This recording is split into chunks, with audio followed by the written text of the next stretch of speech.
بسم اللہ الرحمن الرحیم۔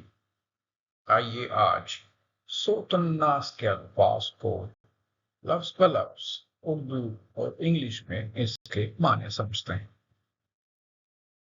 قل قرآن کا ہائی اکرنس ورڈ ہے، جس کا معنی ہے کہہ دو، کہو۔ قل ان انگلش مینس سے، آؤز، جیسے ہم پڑھتے ہیں اعوذ باللہ من الشیطان الرجیم، آؤز۔ الف کا شروع میں جڑنا میں ظاہر کرتا ہے۔ آؤز، میں پناہ مانگتا ہوں۔ I seek refuge، بے رب، جیسے یہاں لکھا ہے باللہ، یہاں پہ ہے بے رب، صرف رب کا چینج ہے یہاں پہ۔ سو ان دا لارڈ، رب۔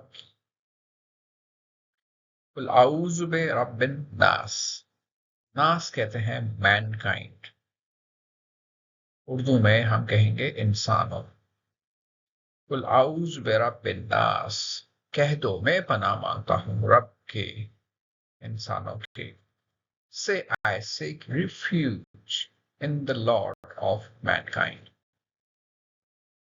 Malik الناس، مالک the king، بادشاہ۔ ناس اس ہائی اکرنس ورڈ اس سورہ میں 5 مرتبہ آپ کو یہ لفظ نظر آئے گا، میننگ ہے مین کائنڈ یا انسانوں کے۔ الہ الناس، ہم کلمہ طیبہ میں پڑھتے ہیں لا الہ الا اللہ، الہ معبود، the God۔ ناس again mankind۔ مالک الناس، الہ الناس، the king of mankind، the God of mankind۔ بادشاہ انسانوں کی، معبود انسانوں کی۔ من قرآن کا ہائی اکرنس ورڈ ہے، جس کے معنی ہے سے۔ من in English means from۔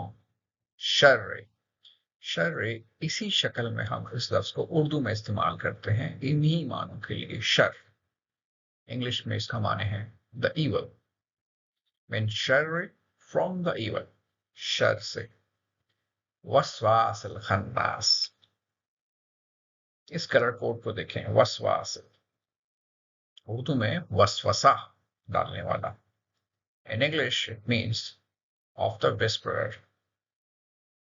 from the evil of the whisperer۔ خناس، خناس ہم اس شکل میں اردو میں استعمال کرتے ہیں، اس کا مطلب ہے پیچھے ہٹ کر، چھپ کر، who withdraws after whispering۔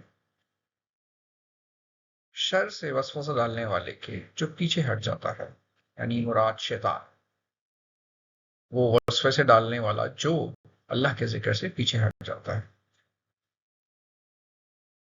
الذی is also a high occurrence word of Quran, which means the one who۔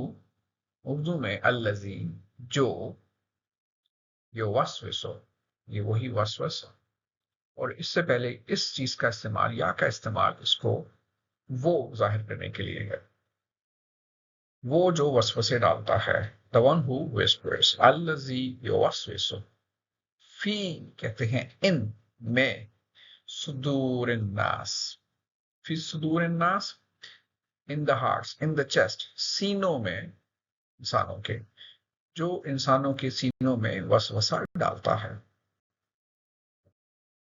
اس لفظ کو ہم اس سے پہلے دیکھ چکے ہیں، from یا سے۔ جنات الناس، جن the جن، جنات، والناس، یہ 5ویں دفعہ یہ لفظ استعمال ہوا of mankind، اور انسانوں میں سے۔ واو کا مطلب ہے of۔ من الجنۃ والناس، from the jinn and the mankind، جنوں میں سے اور انسانوں میں سے۔